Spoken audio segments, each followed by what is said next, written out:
the green light comes on, you have 3 minutes. When the amber light comes on, you got a minute. When the red light comes on, hopefully you are done. Jill Hicks. Thank you. My name is Jill Hicks. I live in Chapel Green, Lewis. I am Vice President and co-founder of the Sussex Preservation Coalition.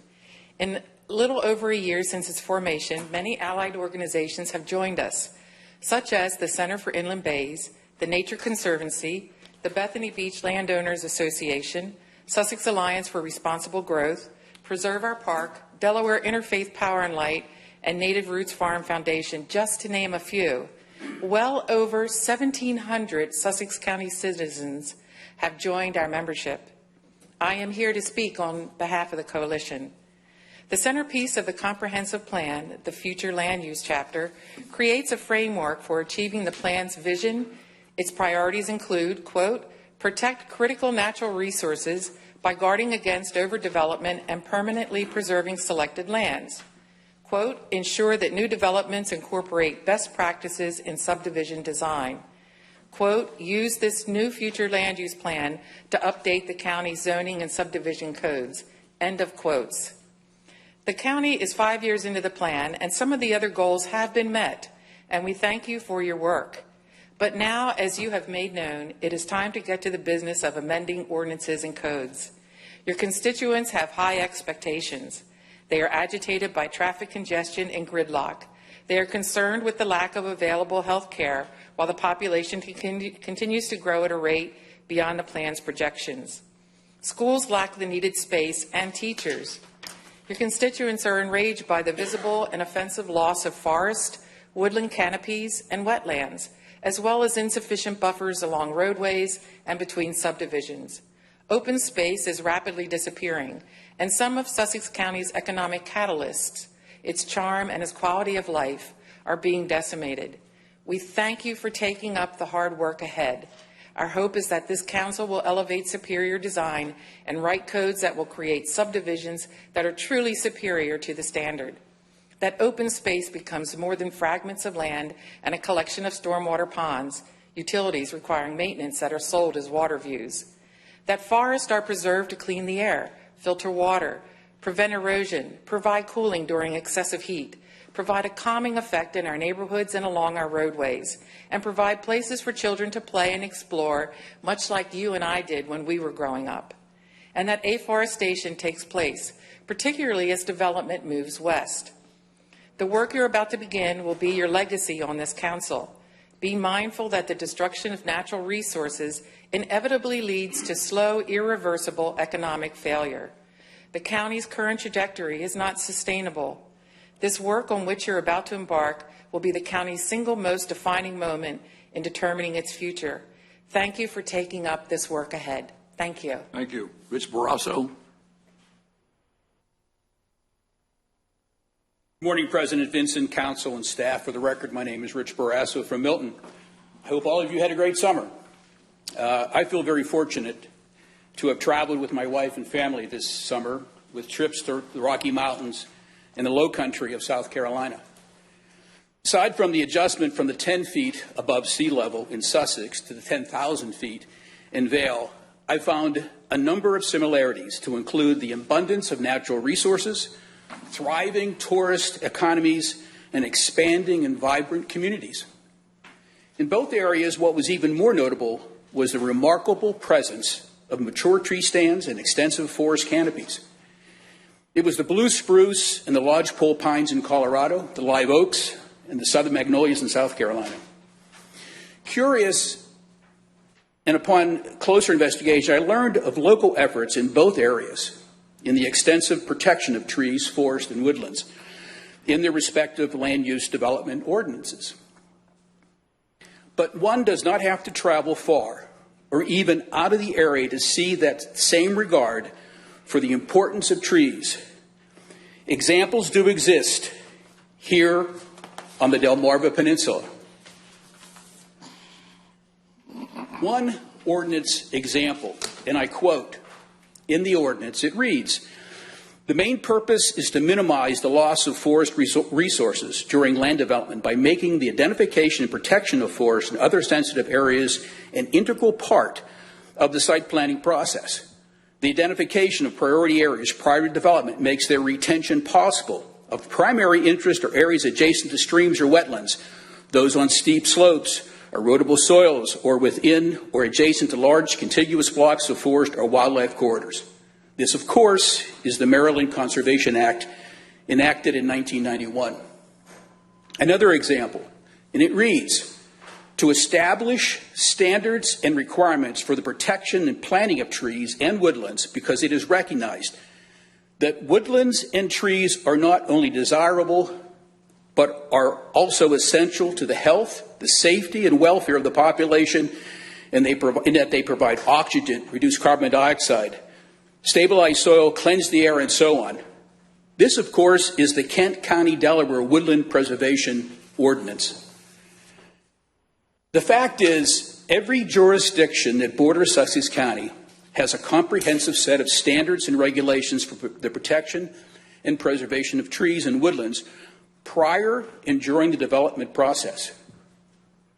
Unfortunately, Sussex County codes are woefully inadequate in recognizing the importance of trees. The only reference in our current land code is the forested and/or landscape buffer strip, where it states its purpose is to filter views from into the subdivision in such a manner that the areas on the agricultural side of the buffer appear more green and less visible, and the structures or uses on the subdivision side appear less obvious, less dense, than if no landscaping had been required. If you can wrap it up, please. Yes. Trees are too important to be reduced to merely a function of screening. In conclusion, please make the preservation of trees an integral part of the development design review process and adopt a Sussex County Woodland Preservation Ordinance. Thank you. Thank you. Jim Henry.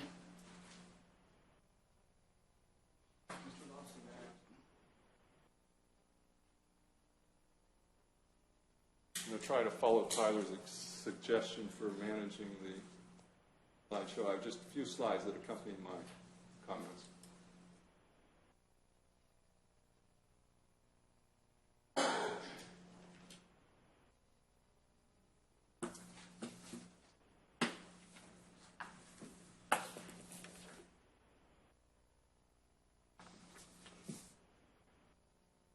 Thank you.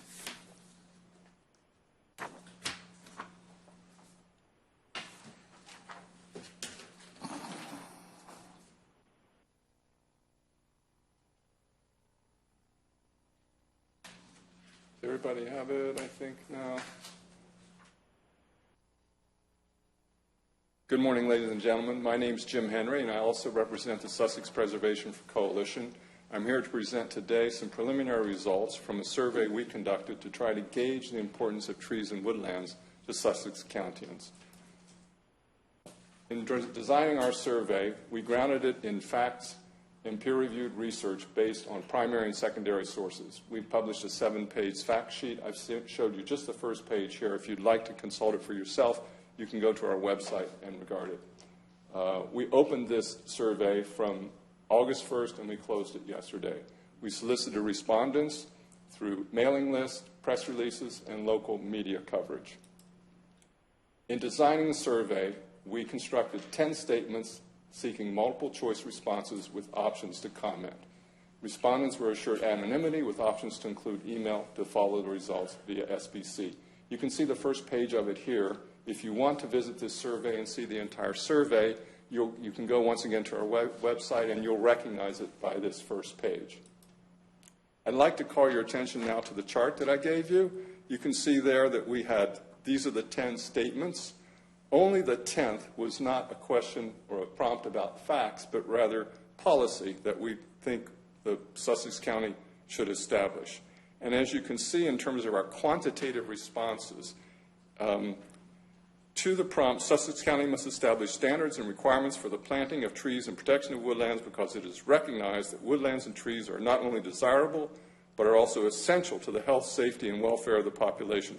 To that prompt, given the options of not important, important, somewhat important, or extremely important, 98.9% of our respondents replied either important or extremely important.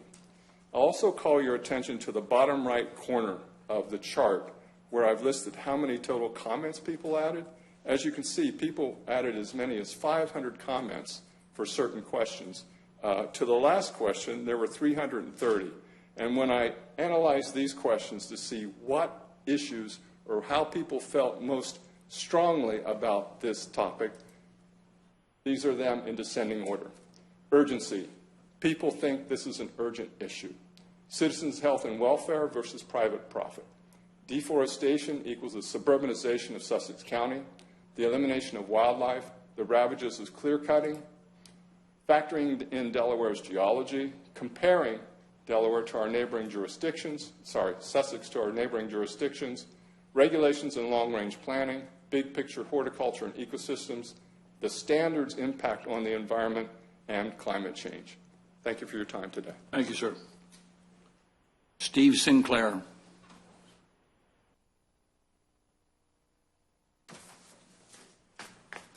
Good morning. My name is Steve Sinclair, and I'm the former Director of Forests for the state of Vermont. My wife, Susan, and I moved down to Millsboro in 2019. And one of the things that really attracted us to Sussex County was a mix of farmland and forests, very similar to Vermont, well, without the hills. As the former state forester in Vermont, I've really taken an interest in my adopted forests down here in Delaware. I have contacts with current and former employees of the Delaware Forest Service and have been appointed to the Delaware Urban and Community Forestry Council. I've looked closely at and followed the news about forest loss in Sussex County, and this has led me to investigate state, local, and county policies, laws, and ordinances related to open space and tree preservation. I was pleased to see that both in Newcastle and Kent counties have identified the values and benefits of trees and forests in their ordinance and standards and have best management practices that are comparable to other states and regions around us. At the same time, I was really surprised to see that in Sussex County, we really don't address the ecological, economic, and social benefits of maintaining intact forests and tree preservation, other than their use for buffers from adjoining properties. Everyone knows the saying, not seeing the forest for the trees. It seems like the rate of development in Sussex County and the accompanying loss of intact forests, the time is right for the council to start looking at and recognizing the myriad of benefits and values that can be had from retaining forest cover, and use this opportunity to update the county ordinances that preserve trees and forests. As an example, why not require a forest stand delineation prior to any development that would be the backbone of a conservation plan that identifies and protects valuable forest habitat from development and tree preservation practices that actually work, that ensure that retained trees and developments will thrive over time.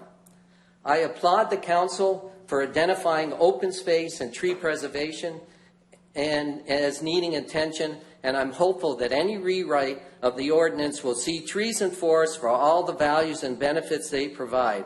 Thank you for your time, and I hope that I'm able to contribute in any way in this endeavor that I can. Thank you very much. Thank you, sir. Jeff Stone.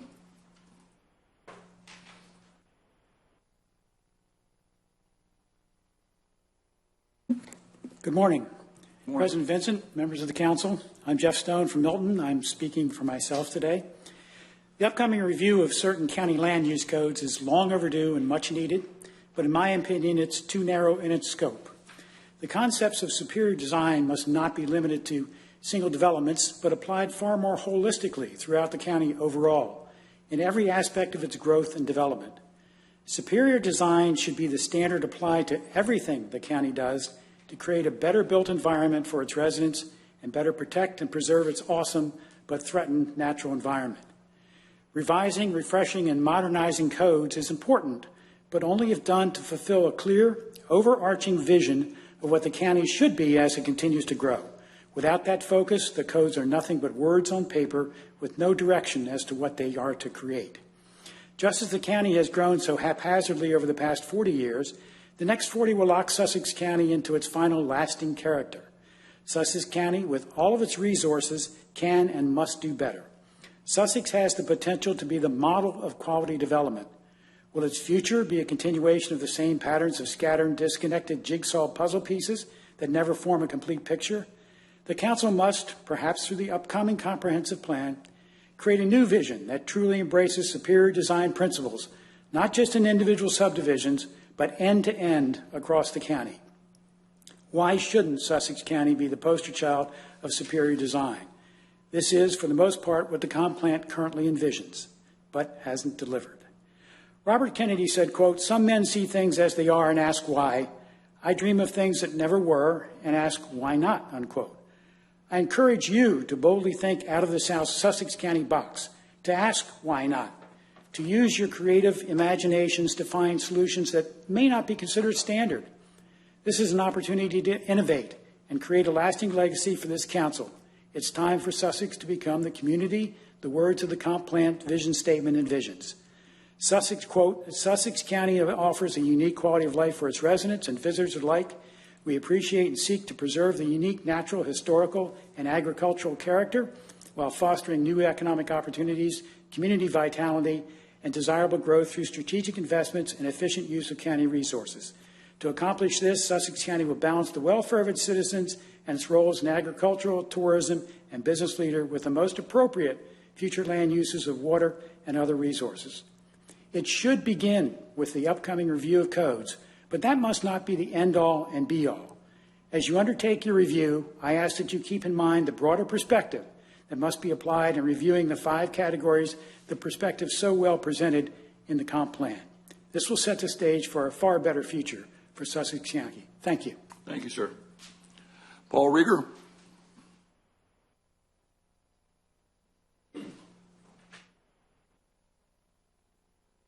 Good morning. Good morning, Paul Rieger. Good morning. 15808 Bastrop Boulevard, Georgetown. Last week when I spoke about with putting a couple of members from the County Council, a non-voting member on Planning and Zoning and Board of Adjustment, I wish I was the third speaker that came up instead of being the first last week during public comment. The hearing that the people were speaking about, I believe, never even would come to County Council, so you wouldn't even have any issue or understanding of why they were having their problem with that development in Milton. The second thing is I was listening to both of them speaking about the 3-minute with planning and zoning taking away public comment. My assumption is, and this comes back to a fight that we had years ago, was with public comment. It's like you don't go to the Pox for advice on how to guard the chicken house. This county council, we used to have the speaking for public comment longer than 3 minutes. Some people abused it, some didn't, but it was pulled back to keep everybody only getting 3 minutes. So that keeps everybody from not being able to finish. We used to have a little bit of comeback from the county council members where they used to ask questions from people coming up, and it would come out in the light. And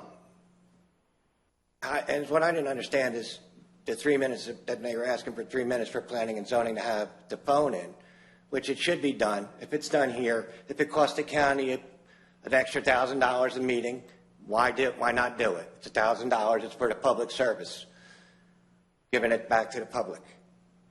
You can't limit them to 3 minutes. That's why I can't understand that, how you can have through a hearing. You can limit a person calling in on a public hearing for 3 minutes during planning and zoning. So it just goes to where somebody should have at least brought that up and asked that question.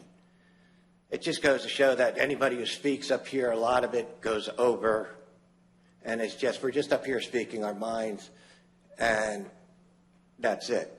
The second thing is, what I mainly been fighting about years ago was the definition of farm. I haven't done nothing here for the last 3 years. I haven't showed up since COVID, since Mr. Kramer had passed. But the definition of solar farm came back up. Now, the only thing is on a farm of 5 acres is the only definition. We don't even have a definition in the county for what a farm is. So how can you even call it a solar farm when there ain't a definition for a farm? And can you only put solar panels on over 5 acres because that's the only farm? And if you're going to have solar farms, can you use land preservation money, property that's been as tax assessed for solar farms? Can they put them? So is a solar farm an energy company type deal, or is it an agriculture company? All I want is people should do a definition for that. And also, too, is coming up, you should figure out something for planning and zoning and somehow come up with the conditions to put it back in and force them to do it. Thank you. Thank you, sir. Renita Harmon.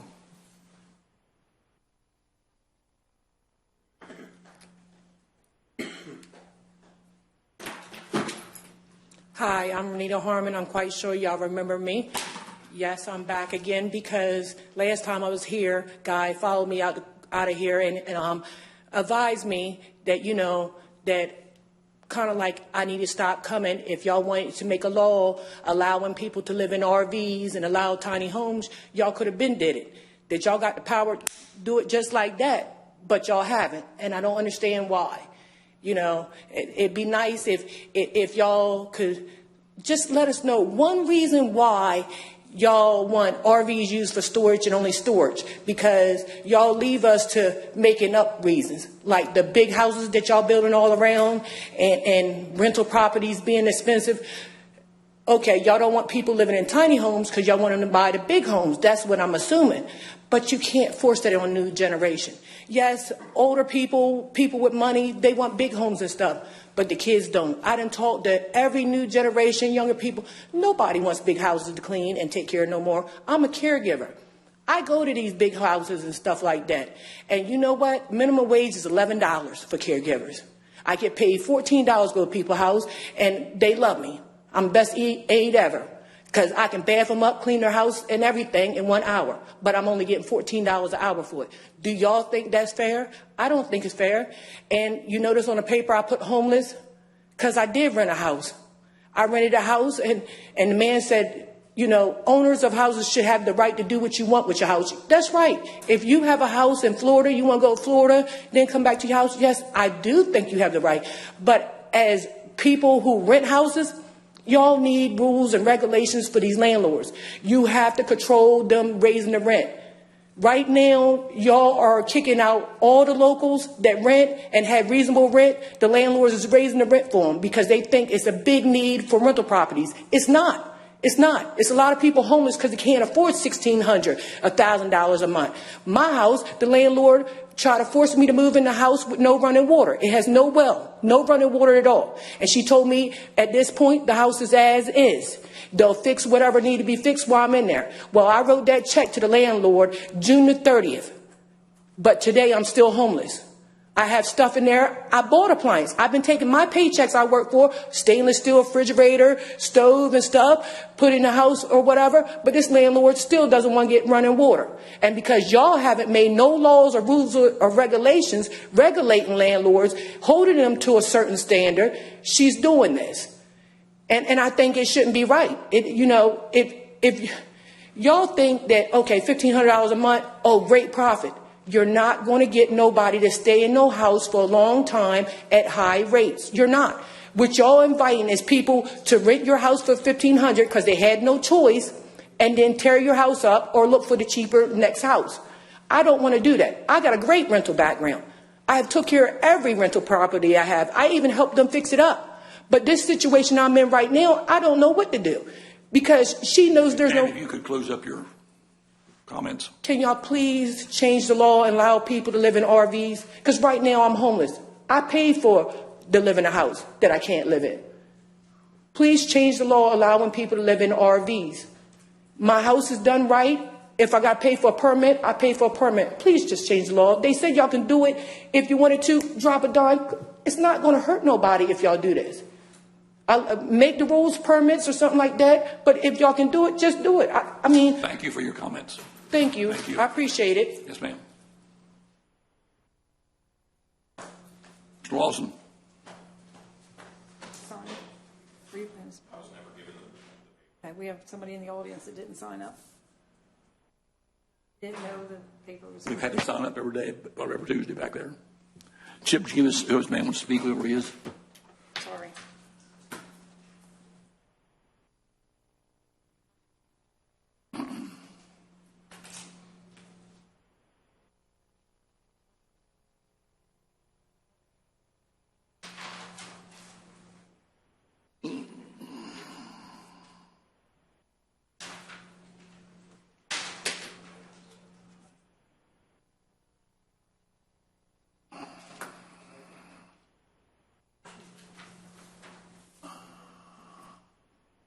Thanks, sir. Robert Mitchell.